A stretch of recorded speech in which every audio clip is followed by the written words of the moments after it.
बिस्मिल्लाहिर्रहमानिर्रहीम। अस्सलाम वालेकुम जी। MTS 621 की कंप्लीट प्रिपरेशन फ़ाइनल टर्म के लिए ये पार्ट 2 है। पार्ट 1 में मैंने चैप्टर नंबर 3 और चैप्टर नंबर 4 प्रॉपरली गाइड किया था। ठीक है, MCQ शॉर्ट क्वेश्चन या लॉन्ग क्वेश्चन जो भी पॉसिबल था उसमें मैंने बताया और उनको समझाया भी। ठीक है, इसके अलावा इस वाले पार्ट में इंशाल्लाह चैप्टर नंबर 5 की कंप्लीट जितने भी पॉसिबल MCQs हैं और जितने भी शॉर्ट या लॉन्ग क्वेश्चन इंपॉर्टेंट चीज़ें हैं, ठीक है, वो आप लोगों को गाइड करूँगी। और जो पार्ट 3 होगा उसमें जो भी इम्पोर्टेंट फाइल्स हैं वो आप लोगों के साथ शेयर कर दूँगी। ठीक है, तो वो जो फाइल्स होंगी वो आपके पास लास्ट ऑप्शन होगा। ठीक है, उस लास्ट ऑप्शन पे आपने तब क्लिक करना है जब आपकी बिल्कुल भी तैयारी नहीं है। ठीक है, तो सबसे पहले देखें हमारे पास रीमान इंटीग्रेशन है, चैप्टर नंबर 5 है। इसमें सबसे पहले हमारे पास क्या होता है कि पार्टीशन होती है इंटरवल की। ठीक है, वो किस तरीके से होती है? Partition of interval A B sub intervals में। सब इंटरवल्स जो होते हैं वो इस टाइप के होते हैं। ठीक है, इसके बाद है जी हमारे पास रिफाइनमेंट है। रिफाइनमेंट ऑफ पार्टीशन उसको हम डिनोट करते हैं इससे, और इसके अलावा एक और चीज़ होती है उसको पी नॉर्म कहते हैं। ठीक है, इसके बाद है रीमान सम। रीमान सम की डेफिनेशन बहुत ज़्यादा इंपॉर्टेंट है। ठीक है, right the definition of the Riemann sum, then आपने यहाँ से लेके यहाँ तक लिख लेनी है। ठीक है, सबसे पहले क्या करना है, आपने बताना है कि एफ डिफाइंड होता है, यानी कि फंक्शन डिफाइन होता है क्लोज इंटरवल ए बी पे। देन जो उसका सम होता है उसको सिग्मा से डिनोट करते हैं। Sigma is equal to summation J is equal to 1 to n F of C J into X J minus 1, where ये जो सी जे है ना ये बिलोंग करता है एक्स जे और एक्स जे माइनस 1 को, यानी कि ये लेस देन है एक्स जे से और ग्रेटर देन है एक्स जे माइनस 1 से, इनके दरमियान में एग्जिस्ट करता है। नेक्स्ट है जी रीमान इंटीग्रल है। रीमान इंटीग्रल को हम कैसे डिनोट करते हैं? सिग्मा माइनस एल, यानी कि sum of Riemann minus L less than है एप्सिलॉन से। ठीक है, जैसे हम फंक्शन डिफाइन करते थे f of x minus L less than होता था एप्सिलॉन से। तो ये हमारे पास सिग्मा है, ये किसका रीमान सम है? इंटीग्रल का।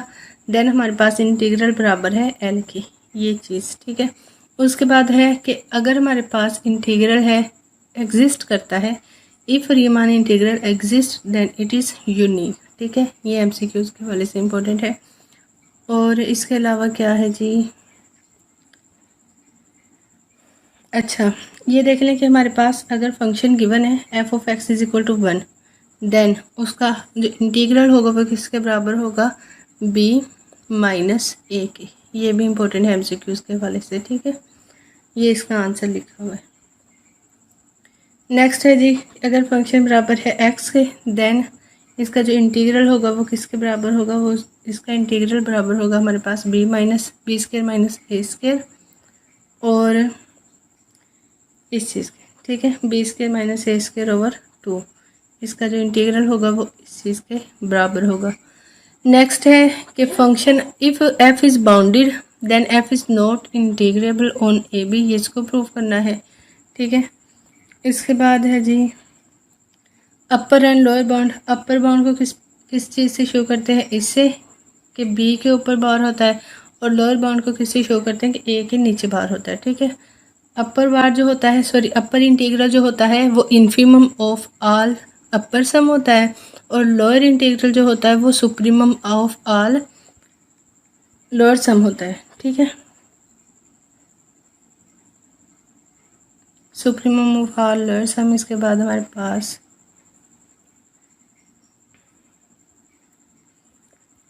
अच्छा जी ये भी बहुत ज़्यादा इम्पोर्टेंट है, ये आपका क्वेश्चन के हवाले से बहुत इम्पोर्टेंट है। ठीक है, 3 नंबर का क्वेश्चन आ सकता है, ये मे भी 2 नंबर का आ जाए।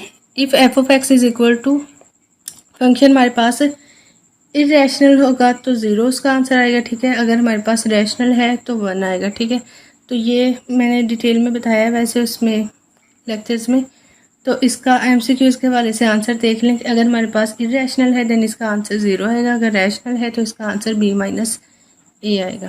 ठीक है, ये इधर लिखा हुआ है। नेक्स्ट है जी, let f be a function define on f of x is equal to 0 if x is rational and, इसको छोड़ें, अच्छा इसको भी,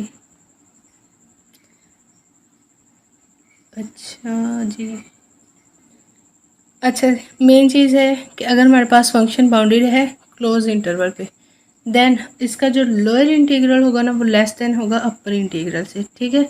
lower integral is always less than equal to upper integral. Next है जी, इफ एफ इज इंटीग्रेबल, उसमें क्या था, बाउंडेड था, ठीक है। इसमें क्या है, बाउंडेड है, इसमें क्या है, इंटीग्रेबल है। कि अगर हमारे पास फंक्शन जो है वो इंटीग्रेबल है, then lower integral is equal to upper integral. अगर ये दोनों इंटीग्रल आपस में इक्वल टू है, then it is equal to the main integral, ठीक है। इसके बाद है जी, नेक्स्ट नेक्स्ट नेक्स्ट,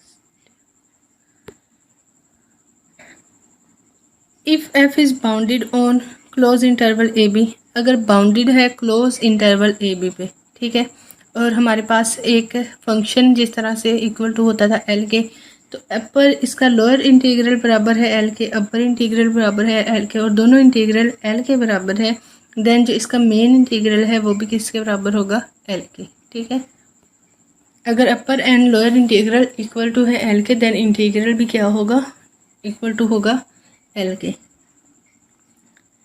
ओके जी, नेक्स्ट है हमारे पास कि फंक्शन अगर कंटिन्यूस है क्लोज इंटरवल ए बी पे, then f is integrable on close interval A B, ठीक है। अगर फंक्शन कंटिन्यूस है देन क्या होगा, वो इंटीग्रेबल भी होगा, ये भी हमने प्रूव करना है।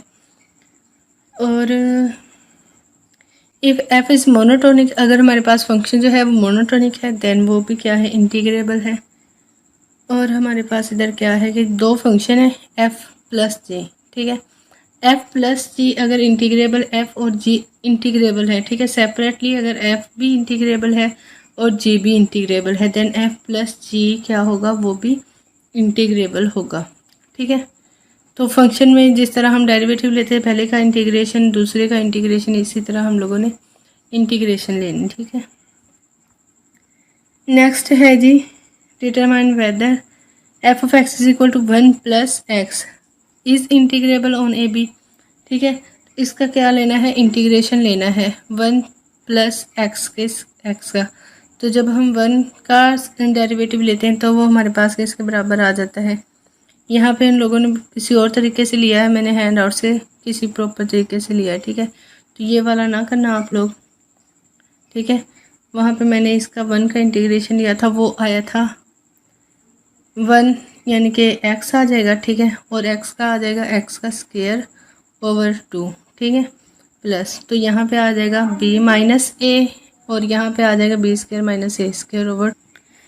नेक्स्ट थ्योरम है कि अगर हमारे पास एफ इंटीग्रेबल है क्लोज इंटरवल ए बी पे और सी एक क्या है, कांस्टेंट है, देन सी एफ भी क्या होगा, इंटीग्रेबल होगा क्लोज इंटरवल ए बी पे, ठीक है। वो किस तरीके से होगा कि limit A approaches to sorry integral A to B C f of x is D x is equal to C, जब भी हम कांस्टेंट के साथ किसी भी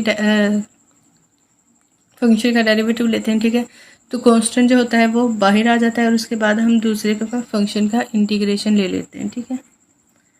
उसके बाद है जी हमारे पास,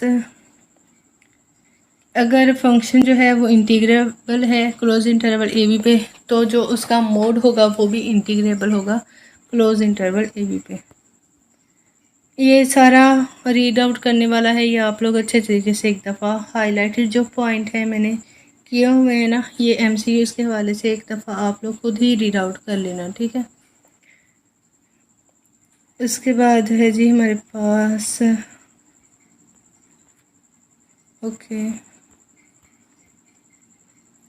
यहाँ पे देखिए ये है कि अगर हमारे पास फंक्शन जो है वो ए बी पे इंटीग्रेबल है और बी सी पे, ए बी और बी सी पे अगर इंटीग्रेबल है, देन ए सी पे भी क्या होगा, इंटीग्रेबल होगा, ठीक है। इसके बाद क्या है जी,